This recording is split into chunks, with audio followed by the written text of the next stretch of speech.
আসসালামু আলাইকুম রহমতুল্লাহ। সুখসরে আপনাদের সকলকে স্বাগতম। তো আজকে বৃষ্টি হয়েছিল, সারাদিনই প্রায় বৃষ্টি থাকছে। তো যার কারণে দেখেন আমাদের ছাগলের যে থাকার জায়গাটা এখানে পানি বেঁধে আছে। তো বৃষ্টির কারণে আমরা মাঠের ঘাসটাও খাইতে পারি নাই।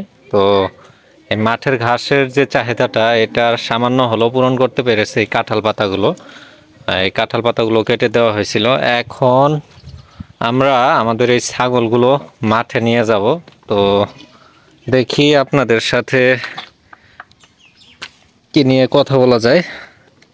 কালকে তো ভিডিও দেই নাই, তো আজকে একটা টপিক নিয়ে আপনাদের সাথে কথা বলবো। তো আগে ছাগলগুলো বাইরে বের করে নেই। হাই যা, বেরো বেরো। হ্যাঁ, বাড়ির মধ্যে ছাগল আছে, যা যা।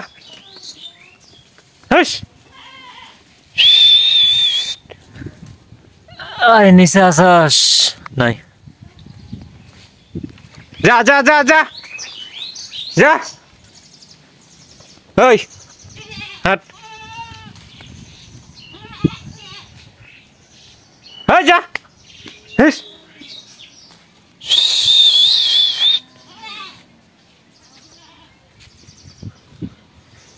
1 2 3 4 5 6 7 8 9 10 11 12 13 14 16 যা।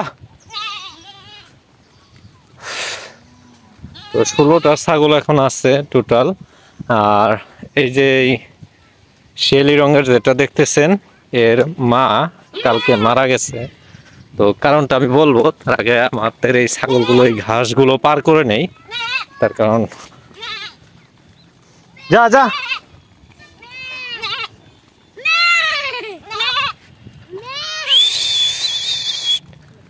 হাট, এই যা।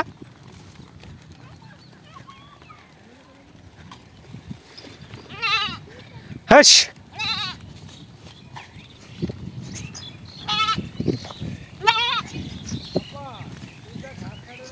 যা যা।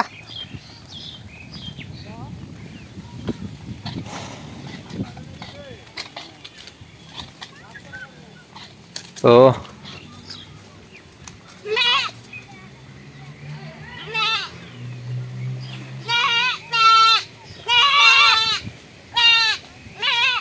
এই যে পিছনে পিছনে যে ছাগল দুইটা যাচ্ছে দেখতে পাচ্ছেন, এই দুইটা ছাগলের মাই মারা গেছে গতকালকে। এই সময়টা, এখন যে সময়টা চলতেছে, এটা একটা বাজে সময় বলা যায় ছাগল পালন করার ক্ষেত্রে। তার কারণ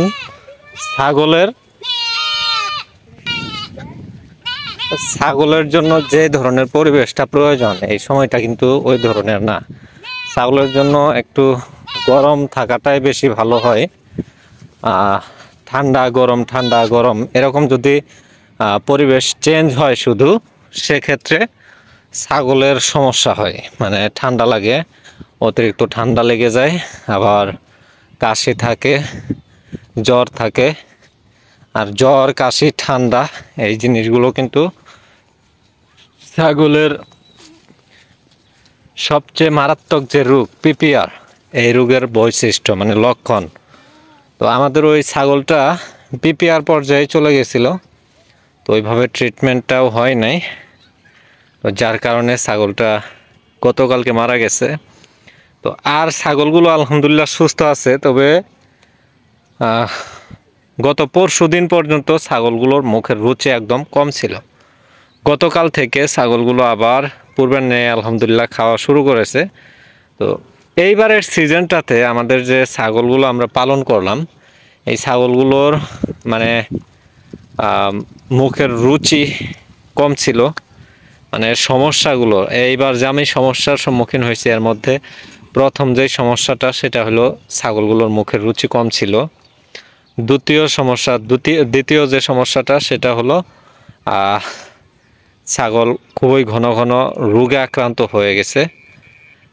যদিও সব কিছু আপনাদেরকে আমরা ইউটিউবের মাধ্যমে জানাতে পারি না, অনেক কিছুই আপনাদের সাথে আমি শেয়ার করতে পারি নাই বা করি নাই। তো এই দুইটা সমস্যা আমার সম্মুখীন হতে হয়েছে এই সিজনে। এর আগের বার যে ছাগলগুলো বিক্রি করছি আপনারা হয়তো দেখছেন, ওই ছাগলগুলো কিন্তু মোটামুটি আলহামদুলিল্লাহ ভালো শরীর ছিল, কিন্তু এইবার শরীর ওইভাবে হয় নাই, ওই যে বললামই আপনাদের। আর ছাগলের মুখের রুচি কম থাকা এবং ঘন ঘন রোগে আক্রান্ত হওয়ার পেছনে মূলত কারণ যেটা, প্রথম যে কারণ সেটা হলো এইবারের পরিবেশ। এই সিজনে মানে এই বছরের যে সিজনগুলো গেছে এইগুলো কিন্তু মানে একটা ভারসাম্যহীন পরিবেশ বলা যায়। তার কারণ আপনারা জানেন এইবার অতিরিক্ত ঠান্ডা গেছে, আবার গরমও অতিরিক্ত গেল, আবার এই যে বৃষ্টিটাও হুট করে অতিরিক্ত বৃষ্টি, আবার হুট করেই গরম অনেক বেশি, আবার রাতের বেলা ঠান্ডা, প্রচুর ঠান্ডা। তো যার কারণে ছাগলগুলোর যে প্রপার ম্যানেজমেন্ট দেওয়া এটা কিন্তু আমরা দিতে পারি নাই। এটা কিভাবে দিতে পারবো বলেন? এই দিনের শুরুর থেকে দেখি যে রোদ উঠতেছে, আবার দুপুরে টিকায় যায় না, বিকালের দিকে একটু রোদ কম থাকে, পরিবেশটা স্বাভাবিক থাকে, সন্ধ্যার পর থেকে আর কি আরেক রকম পরিবেশ, রাতের শেষ ভাগে ঠান্ডা। তো এই পরিবেশে আমরা ছাগলগুলোকে প্রপার ম্যানেজমেন্ট কিভাবে দিব বলেন? তো এটা হ্যাঁ, আমারও কি বলে এটাকে, আমারও ম্যানেজমেন্টের দিক থেকে আমারও ঘাটতি ছিল, আমারও মানে এখানে কি বলে সৃজনশীলতার ঘাটতি ছিল।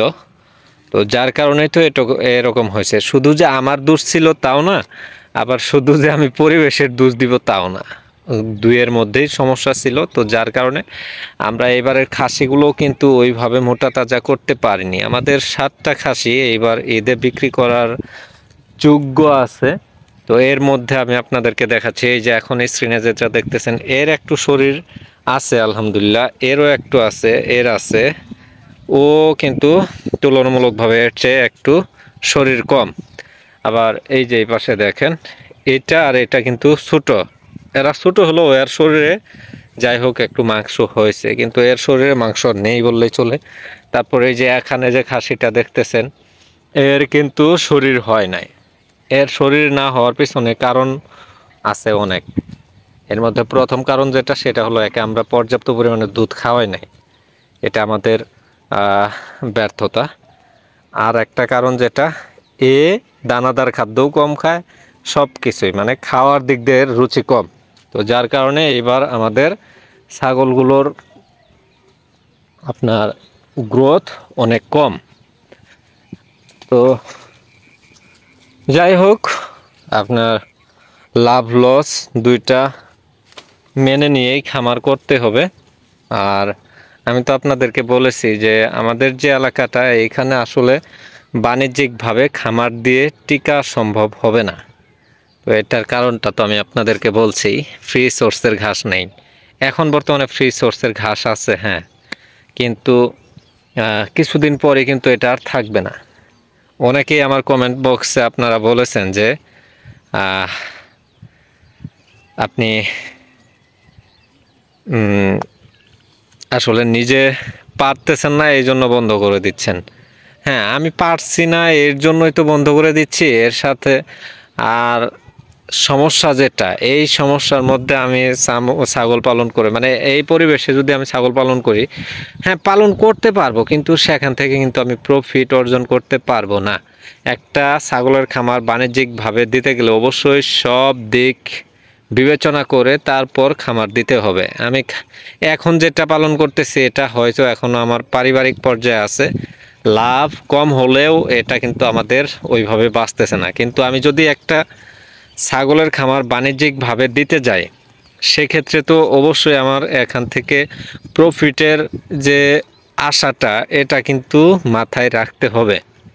তো ছাগলের খামার করে, ব্ল্যাক বেঙ্গল ছাগলের খামার করে মানে আমি এই যে পারিবারিকভাবে ছাগলগুলো পালন করে যে বিষয়টা বুঝতে পারলাম সেটা হলো, ব্ল্যাক বেঙ্গল ছাগল যদি আমি বাণিজ্যিকভাবে দিতে চাই খামার, সেক্ষেত্রে অবশ্যই আমার ফ্রি সোর্সের ঘাস থাকতে হবে। আমি যতই নেপিয়ার ঘাস চাষ করি না কেন, আমার নিজস্ব জমিতে আমি যতই নেপিয়ার ঘাস চাষ করি না কেন, সেটা অবশ্যই ব্ল্যাক বেঙ্গল ছাগলের জন্য প্রফিটেবল হবে না। তার কারণে এই যে দেখেন আমাদের এই ছাগলগুলো এইখানে লতা পাতা খাচ্ছে। এই লতার মধ্যে একটা গুণ আছে, এই পাশে যে ঘাসগুলো দেখছেন এর মধ্যে 12 মিশালি ঘাস। এক একটা ঘাসের মধ্যে এক একটা ভিটামিন মিনারেল বিদ্যমান আছে। কিন্তু নেপিয়ার ঘাস, আমি যদি শুধুমাত্র নেপিয়ার ঘাসের উপর নির্ভর করেই ছাগলের খামার করি, সেক্ষেত্রে হবে কি, প্রত্যেক দিন আমি একটা ম্যাটেরিয়ালস খেতে দিচ্ছি, একটা ঘাসই খেতে দিচ্ছি। তো সেক্ষেত্রে হবে কি, আমাকে বিভিন্ন ধরনের যে ভিটামিন মিনারেলস আছে এটা এক্সট্রাভাবে সরবরাহ করতে হবে। তো আপনারা তো জানেন যে ভিটামিন মিনারেলস এগুলো এক্সট্রাভাবে সরবরাহ করতে কি পরিমাণ খরচটা করতে হয়। তো এই কারণে আর কি হয়তো আমি আমার ছাগলের খামারটা এখানে বাণিজ্যিকভাবে দিতে পারবো না। হ্যাঁ, বাণিজ্যিকভাবে আমার এখানেও দেওয়া সম্ভব, ফ্রি সোর্সের ঘাস যদি আমি সংগ্রহ করতে পারি ভালোভাবে। যেমন এই যে এখানে আছে দেখেন, এই লতাগুলো বাণিজ্যিকভাবে যদি চাষ করি আমি ছাগল, সেক্ষেত্রে এই লতাগুলো আমার প্রত্যেক দিন খুঁজে খুঁজে বের করে কেটে নিয়ে গিয়ে ছাগলকে খাওয়াতে হবে। তাহলে সেখান থেকে আমার প্রফিটটা অর্জন করা সম্ভব হবে আমার ছাগলের খামার থেকে। তো এই হলো কথা। তো আপনারা জানেন আমরা ছাগলের পাশাপাশি গরুও পালন করি। তো গরুতেও আমরা এখনো ওই প্রাথমিক পর্যায়ে আছি, দেখা যাক ইনশাল্লাহ কি হয়। তো চ্যানেলে নিয়মিত ভিডিও পাবেন। আর যারা নতুন আছেন অবশ্যই চ্যানেলটি সাবস্ক্রাইব করে রাখতে পারেন, না রাখলে সেটা আপনার ব্যাপার ব্যক্তিগত। তো আজকের মতো এখানে শেষ করে দেই, দেখা হবে পরবর্তী ভিডিওতে। তো এই যে দেখতে পাচ্ছেন ছাগল কিন্তু এক একটা এক এক দিকে যাচ্ছে, এগুলোকে মেনটেন্স করাটা একটু সমস্যা হচ্ছে ভিডিও করার কারণে। তো আজকের মতো এখানে শেষ করে দেই, দেখা হবে পরবর্তী ভিডিওতে। আসসালামু আলাইকুম ওয়া রাহমাতুল্লাহ।